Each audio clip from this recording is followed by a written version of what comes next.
Video में हम लोग दूसरा चैप्टर स्टार्ट कर रहे हैं क्लास 10th का चैप्टर 2 जो पॉलिटिकल साइंस का फेडरलिज्म है। फेडरलिज्म मतलब जो होता है संघवाद। इस चैप्टर में हम लोग क्या देखेंगे फेडरलिज्म में कि जो पहले किंग था, राजा के समय क्या था, तो अपना पावर को शेयर नहीं करता था, वो पावर को ट्रांसफ़र नहीं करता था, वो अपने पास रखता था सारा पावर।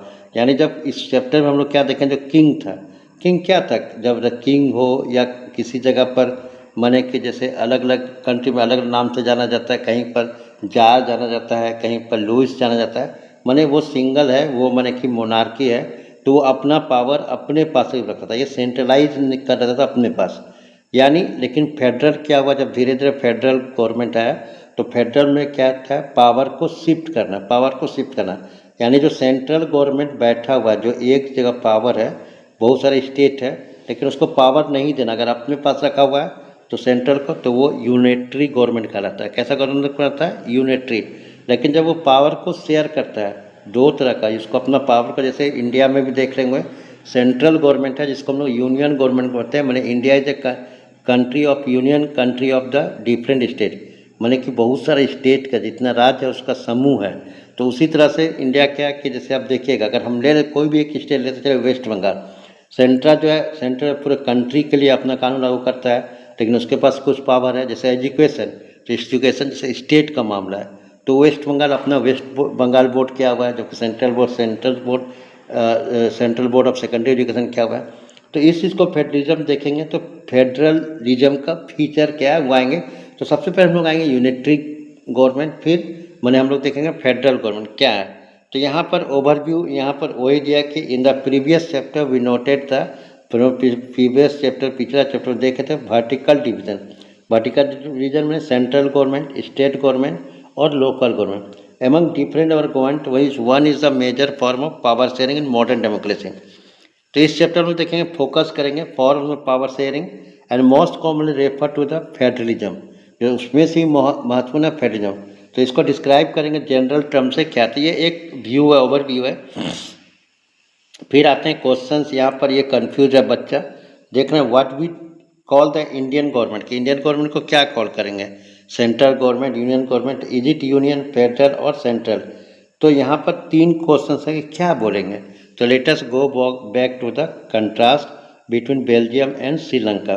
अगर बेल्जियम श्रीलंका में देखेंगे तो हम लोग वहाँ क्या देखें, बेल्जियम में देखें कि एक तरह से कॉन्स्टिट्यूशंस को उसने अमेंडमेंट करके बहुत सारा अमेंडमेंट किया और उसको रिकॉल किया, की चेंजेस किया कॉन्स्टिट्यूशन में, और सेंट्रल गवर्नमेंट का पावर को रिड्यूस किया। जैसे लिखा was to reduce the power of central government to give this power to the regional government.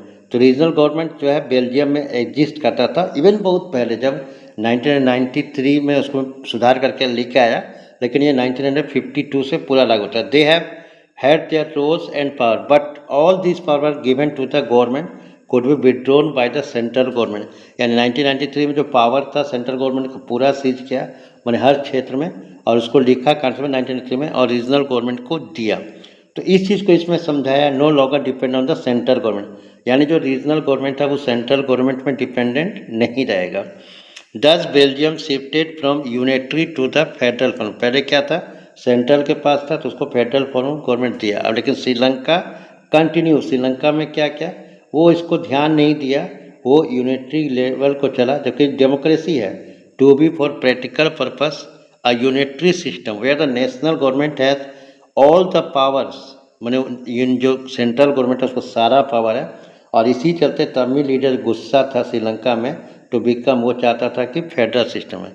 अब फेडरलिज्म क्या है, तो federalism is a system of government in which the power divided between A central authority and various constituent unit.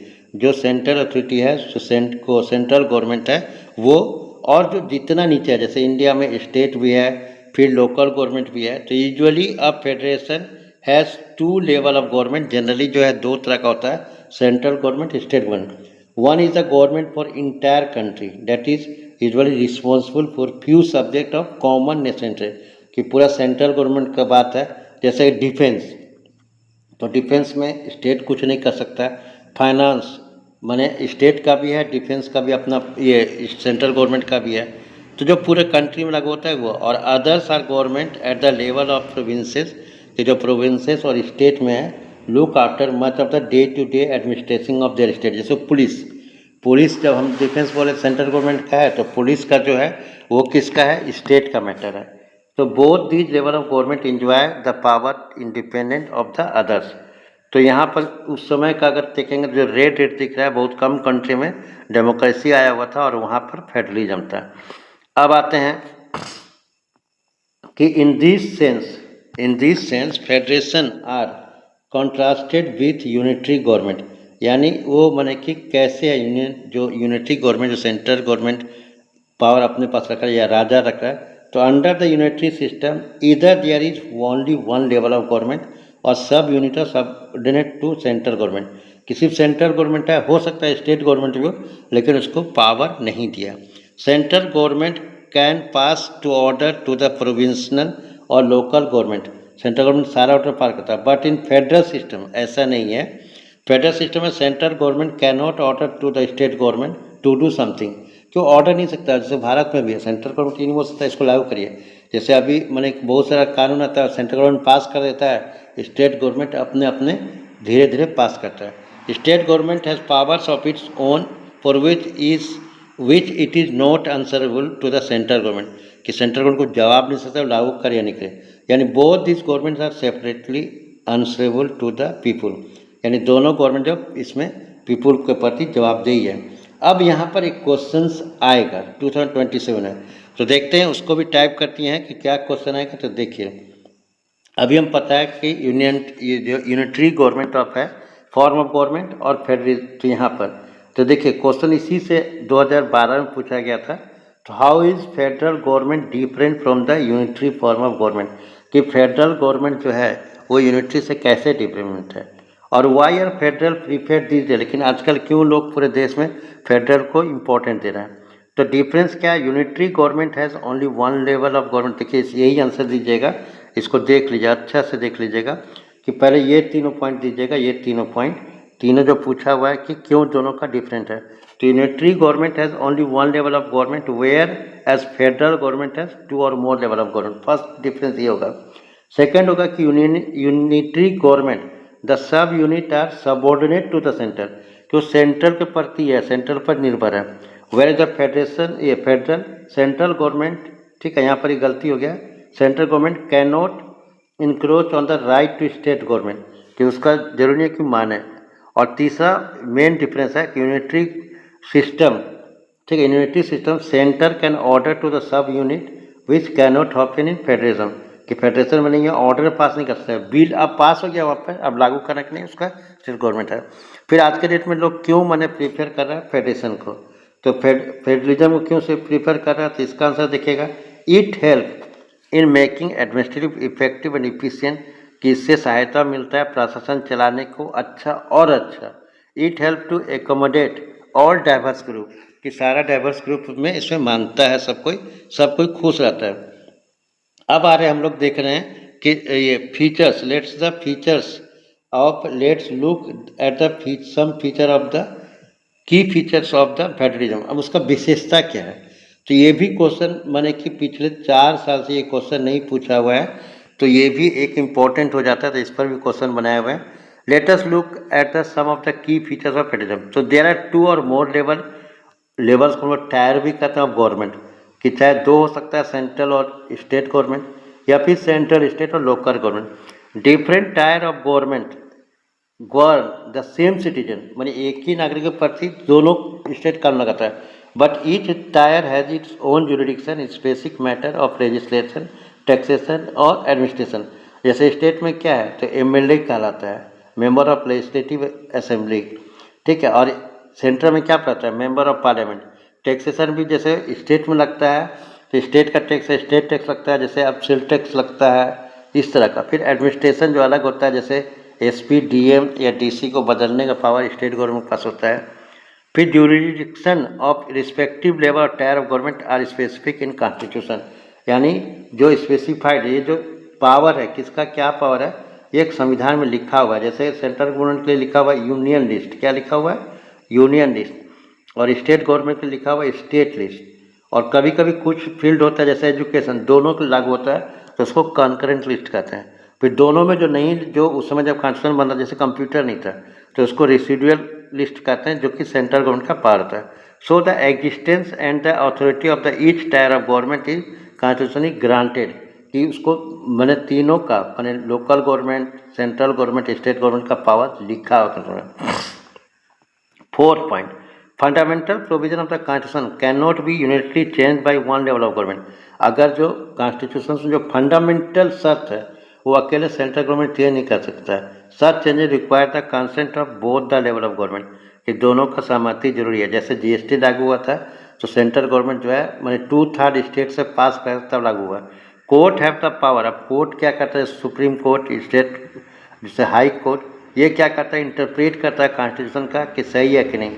और power of different level of government, कि क्या power है उसको define करता है। जैसे देखिए अरविंद केजरीवाल जब दिल्ली का मुख्यमंत्री था तो बार बार कोर्ट चल जाता था कोई भी चीज़ में कि मेरे को पावर नहीं दे रही, नहीं दे रहा, फिर वो बताता था कि किसका क्या पावर है। हाईएस्ट कोर्ट माने supreme court act as an umpire if dispute, अगर विवाद स्टार्ट हो गया, rise between different level of government in the exercise of their respective power.